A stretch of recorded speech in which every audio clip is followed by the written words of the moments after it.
Hi everybody, I'm back. It's been a while. It's been a while since I've done a video, and well, the reason why I went to Las Vegas for the TPE trade show, and you know that saying that what happens in Vegas stays in Vegas? Well, that's a lie. The Rona comes back with you. Yes, I picked up the Rona from someone somewhere while I was out there, and I was sick when I came back. So I was out of the store for a week in Vegas and then out of the store for a week sick. And I had some catching up to do with work stuff, and I still didn't feel 100%.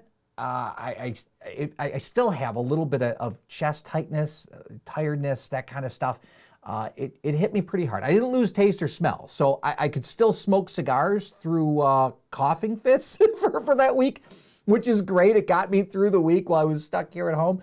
But that's why I haven't been doing this. I didn't feel good, and then I had a lot of catch-up stuff to do. So I figured I'd get on and do a video today. And this isn't a cigar review video. This is a video to answer a question that I get from people all the time, whether they're viewers and they come into the store, or I've gotten a few through YouTube here, in the comments and stuff about how do I do these? How do I do these videos? How does this work? What equipment do I use? So I wanted to answer that because it got me thinking that you guys see this. You see me and the background, and you don't see what's in front of me. You don't see this perspective.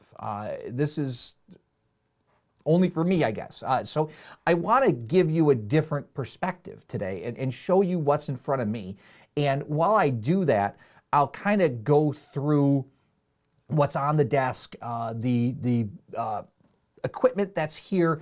And I'll talk a little bit about the room as well, and how I've set this up to actually work for recording these videos, because we're in my basement right now. Those of you that don't know, we are in my basement. This is a separated room in my basement, and all it was walls, a ceiling, a door, and a concrete floor. This room was horrible.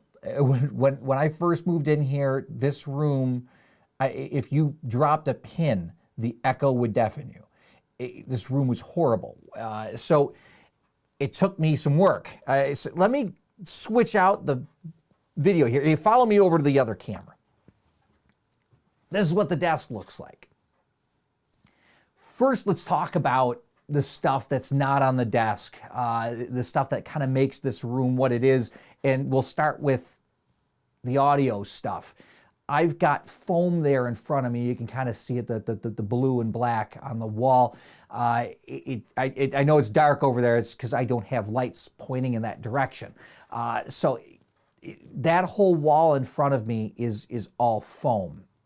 The walls on the side and in the back where the stuff is hanging that you guys can see all the signage, that's foam as well. It's thinner foam and it's dense foam, and it's almost in a pattern where it diffuses, but that's foam as well along those two walls. That really helps to deaden the sound a bit. I laid carpet on the floor. I've got foam over there and foam over there, and there's actually big foam panels on the ceiling here and the ceiling back here that you can't see, which helps deaden the echo from the ceiling. And my door to get into the room is right over in this direction, and in front of that I've got one of those thick moving blankets, and that helps deaden the sound from outside the room, so that way if my wife's out there in the basement doing stuff, I can't hear her while I'm doing videos. And also it helps deaden the sound in here. So that's everything that I had to do for this room to get this sounding like it does. There's no echo in here now. This room is almost studio quality now. My father's in radio, and during the height of the vid, they sent everybody home, and he actually had to do his radio show from home. He would have been better off doing it in here. My room sounds better than his does. so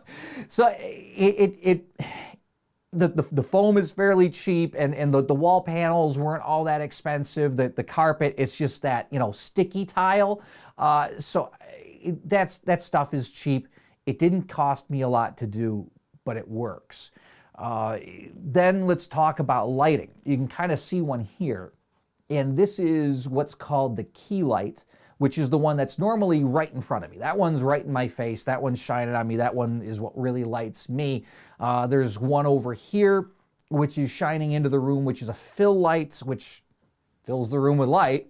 And then there's one right over here, which is normally my backlight, or what they call a hair light. What that does is it shines on me from the back, and it kind of separates me from the back of the room. So that way I've got that separation from the back. Today, that's my key light, and this is my hair light, and I didn't have to move anything.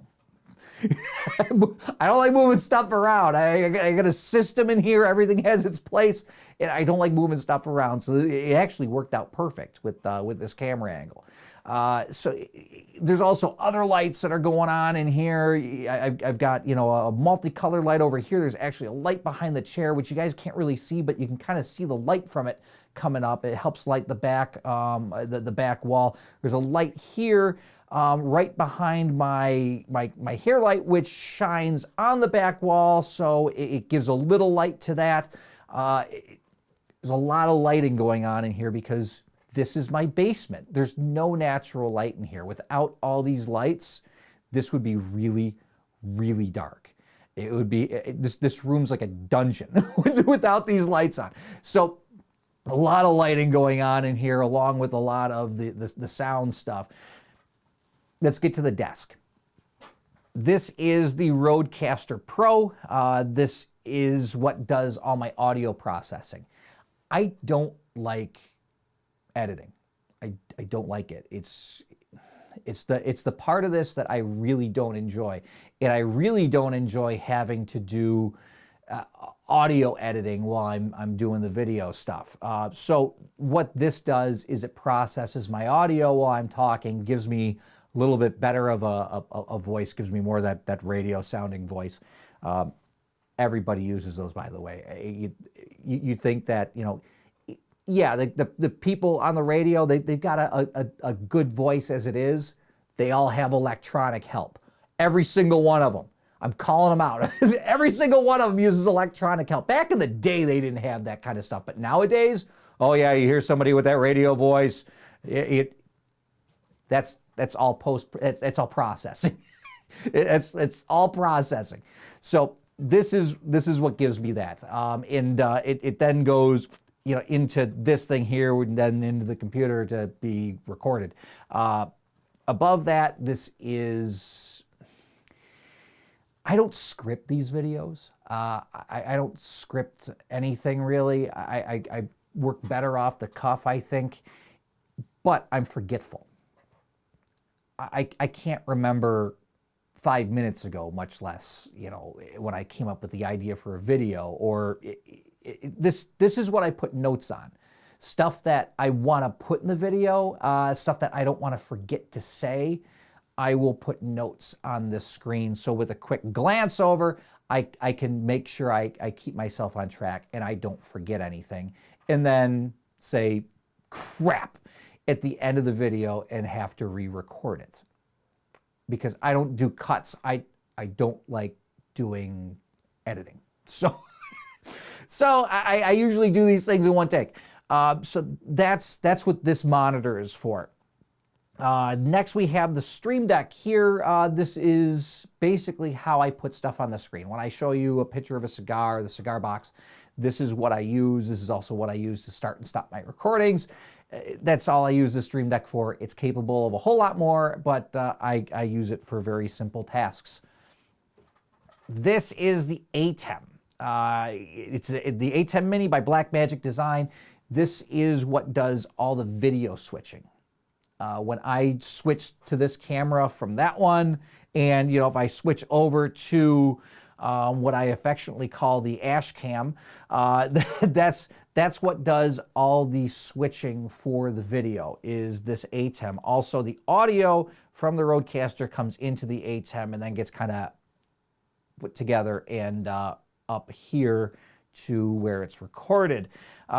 Speaking of up here where it's recorded, this is the newer MacBook. This is the M1 Pro version. It's not the high level one. It's not the low level one. It's the one in the middle.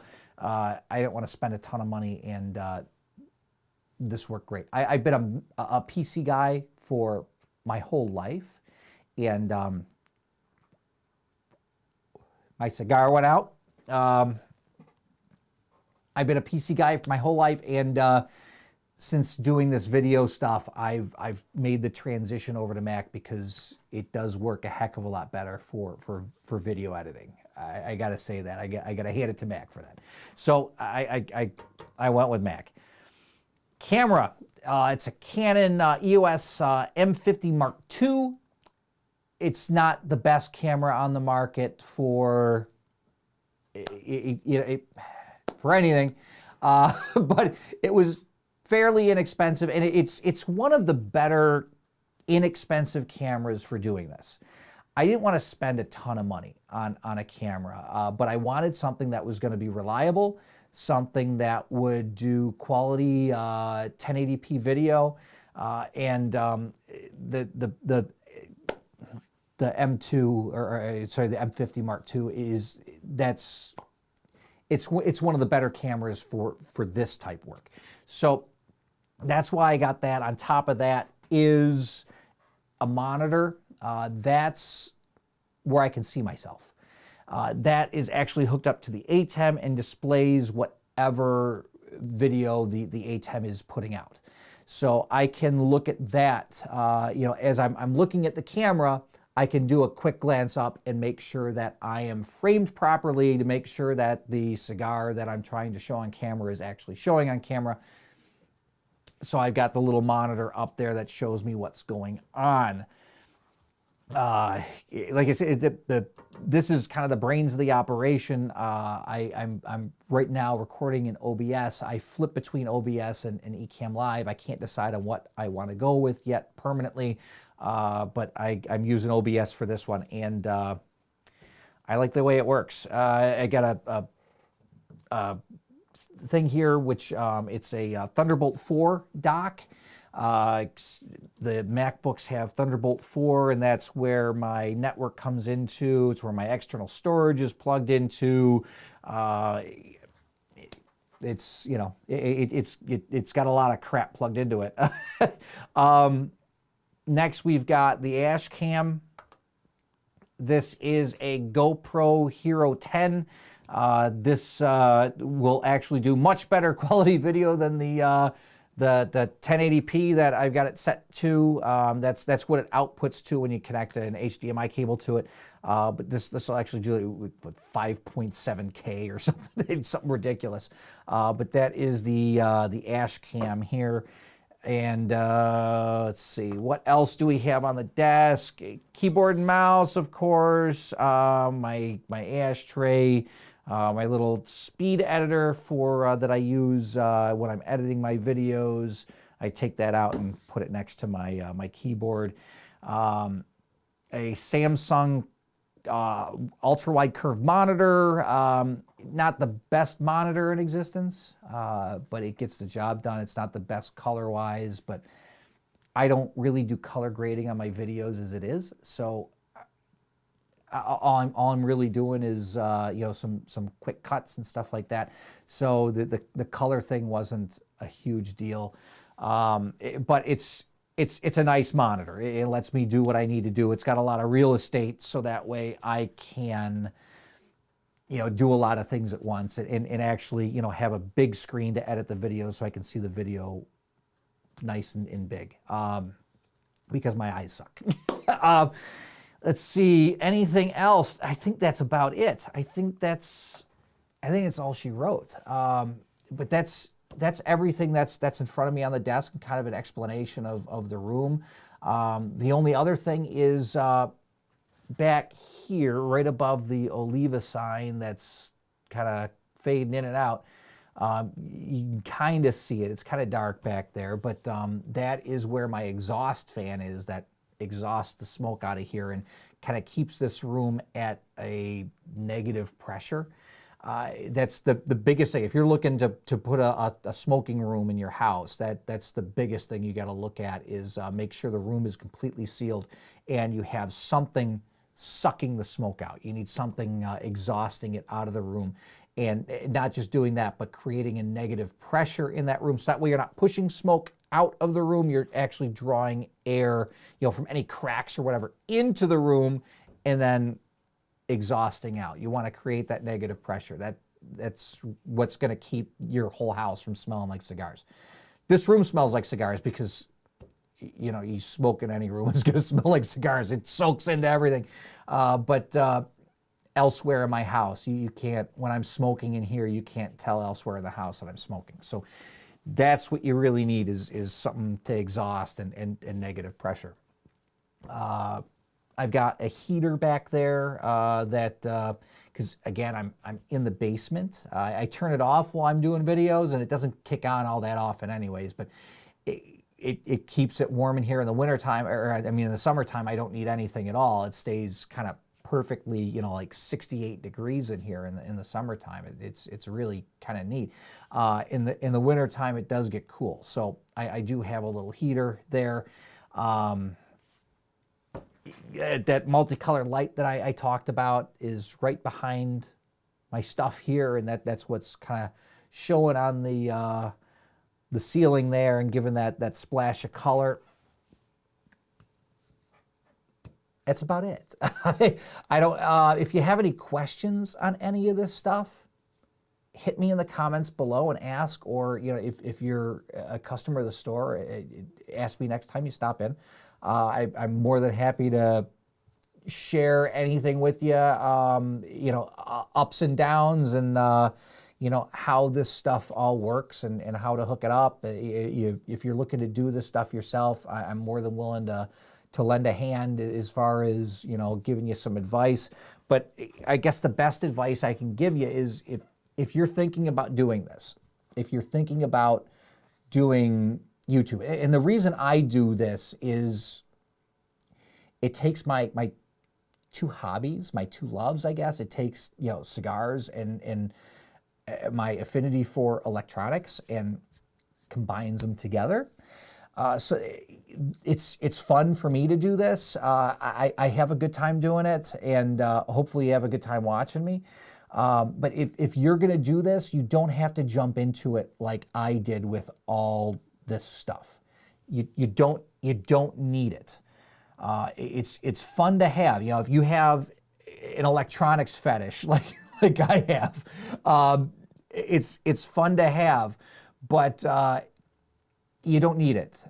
Don't feel like you gotta really invest into a setup to do quality video. All you really need nowadays is one of these. You just need a cell phone.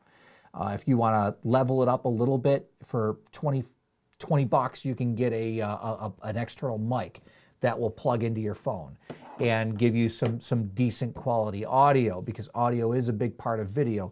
But these things record in 4K, and you can dump this footage to a video editor on your computer, edit it in 4K, and post it on YouTube, and start posting 4K videos really quickly. Your phone in your pocket is really all you need nowadays to do quality video work.